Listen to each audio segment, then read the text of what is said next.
Hi friends, ఈరోజు spring pasta చేస్తున్నాము. అందుకు కావాల్సిన ఐటమ్స్: స్ప్రింగ్ పాస్తా, శొంఠి వెల్లుల్లి అనేది చిన్న చిన్న ముక్కలుగా కట్ చేసుకోవాలండి, పచ్చిమిర్చి, కొత్తిమీర, టమోటో, క్యాప్సికమ్, క్యారెట్. మనకు ఏ షేప్ కావాలంటే ఆ షేప్లో కట్ చేసుకోవచ్చండి. ఆనియన్స్. ఇప్పుడు ముందుగా ఒక పాత్ర తీసుకొని పాస్తా కంటే ఎక్కువగా వాటర్ పెట్టుకోవాలండి, ఎందుకంటే పాస్తా అనేది మునగాలి అందులో ఉడకడానికి. ఇందులోకి కొద్దిగా ఆయిల్, ఉప్పు వేసుకోవాలండి. ఆయిల్ అనేది పాస్తా యొక్క స్టిక్కీనెస్ని పోగొడుతుందండి. ఉప్పు అనేది రుచికి సరిపడా వేసుకోవాలండి. వాటర్ అనేది చాలా మరిగాక అందులోకి మనం ఏదైతే పాస్తా ఉందో అది యాడ్ చేసుకోవాలండి. 5 to 10 minutes ఉడికితే చాలండి. 10 minutes కూడా ఎక్కువేనండి, కొద్దిసేపు బాయిల్ అవ్వాలండి. అది మనం చేతిలో ఇట్లా అమికి చూస్తే బాగా నున్నగా మెత్తగా అవ్వాలండి. అలా ఉడకపెట్టుకోండి పాస్తా అనేది. పాస్తాలో కూడా చాలా రకాలు ఉన్నాయండి పాస్తా అనేది. ఇందులో నేను స్ప్రింగ్ టైప్ తీసుకున్నాను కాబట్టి ఇది చేస్తున్నానండి. పాస్తా కూడా చాలా రకాలుగా చేసుకోవచ్చండి. ఇప్పుడు పాస్తా అనేది ఇలా ఉడికిన తర్వాత చెక్ చేసుకోవాలండి. దాన్ని మనం స్ట్రెయిన్ చేసుకోవాలండి. ఒక దీంట్లోకి వేసుకుని అది బాగా చల్లారాలండి పాస్తా అనేది స్ట్రెయిన్ చేసుకున్న తర్వాత. ఎందుకంటే చల్లారక ముందే వేస్తే తొందరగా స్టిక్కీనెస్ అనేది ఎక్కువ అవుతుందండి. కొద్దిసేపు చల్లారితే మళ్ళీ టేస్ట్ అనేది చాలా బాగుంటుందండి. తర్వాత ఒక ప్యాన్ తీసుకొని అందులోకి ఆయిల్ వేసుకొని అది బాగా వేడైనాక మనం ఏదైతే చిన్న చిన్న ముక్కలుగా కట్ చేసి పెట్టుకున్నామో శొంఠి వెల్లుల్లి అనేది అది వేసుకోవాలండి. లేదా శొంఠి వెల్లుల్లి అనేది పేస్ట్ చేసి వేసుకున్నాను, పర్వాలేదు. కట్ చేసి పెట్టుకున్న పచ్చిమిర్చి అండ్ చిన్న చిన్న ముక్కలుగా కట్ చేసి పెట్టుకున్న శొంఠి వెల్లుల్లిని యాడ్ చేసుకుంటున్నానండి నేనైతే.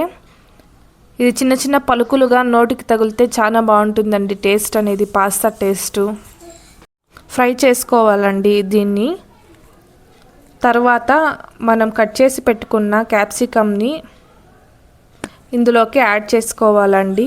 క్యాప్సికమ్ అనేది ఏ షేప్లో కావాలంటే ఆ షేప్లో కట్ చేసుకోవచ్చండి. క్యాప్సికమ్ కొద్దిగా ఫ్రై అయిన తర్వాత మనం కట్ చేసి పెట్టుకున్న ఈరుల్లి అనేది వేసుకుంటున్నానండి నేను. క్యారెట్, ఈరుల్లి. ఇందులో పచ్చివాసన పోయే వరకు కుక్ చేసుకోవాలండి మనం. అట్ ఏ టైం 3 వెజిటేబుల్స్ కూడా వేసి ఫ్రై చేసుకోవచ్చండి, లేదా సింగిల్గా కూడా వేసి ఫ్రై చేసుకోవచ్చు. ఇప్పుడు నేను కట్ చేసి పెట్టుకున్న ఈరుల్లి అనేది యాడ్ చేసుకున్నానండి. ఇది 3 మగ్గిన తర్వాత ఇందులోకి కొద్దిగా ఉప్పు వేసుకోవాలండి. ఎందుకంటే ఈ వెజిటేబుల్స్కి అనేది సాల్ట్ పట్టే వరకే వేసుకోవాలి. మనము ఆల్రెడీ పాస్తాకి వేసింటామండి ఉప్పు. ఇప్పుడు కట్ చేసి పెట్టుకున్న టమోటోని యాడ్ చేసుకుని బాగా ఫ్రై చేసుకోవాలండి. మనకు ఏ బ్రాండ్ సాస్లు కావాలంటే ఆ బ్రాండ్ సాస్లు యాడ్ చేసుకోవాలండి. Soya sauce and tomato sauce, మళ్ళీ చిల్లీ సాస్. ఇందులోకి రెడ్ చిల్లీ సాస్ అనేది కూడా యాడ్ చేసుకోవచ్చండి.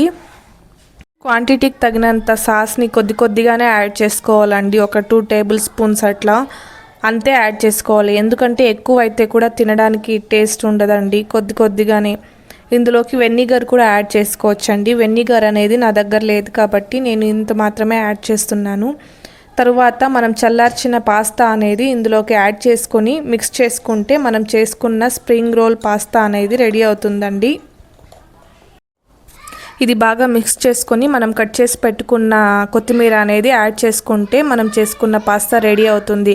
ఇంకొకటి అండి, ఇది స్లిమ్లో పెట్టుకోవాలండి. సిమ్లో పెట్టుకునే దీన్ని మిక్స్ చేసుకోవాలి. ఎందుకంటే ఆ హీట్ అనేది దీనికి పడుతుందండి పాస్తాకి. అప్పుడు టేస్ట్ చాలా బాగుంటుంది. మనం రోడ్ సైడ్ తీసుకునే అట్లా టేస్ట్ ఉంటుందండి పాస్తా అనేది. ప్లీజ్ లైక్ చేయండి, షేర్ చేయండి, కమెంట్ చేయండి, నా ఛానల్ని సబ్స్క్రైబ్ చేయండి. చాలా అంటే చాలా టేస్టీగా ఉంటుంది, తిని చూడండి ఒకసారి. మనం ఏ పాస్తా అయినా ఈ టైప్లో చేసుకుంటే చాలా బాగుంటుందండి. ఇంకా సాసులు లేకుండా ఓన్గా చేసుకుంటే కూడా చాలా బాగుంటుందండి. Thank you for watching my cooking videos. Please support చేయండి.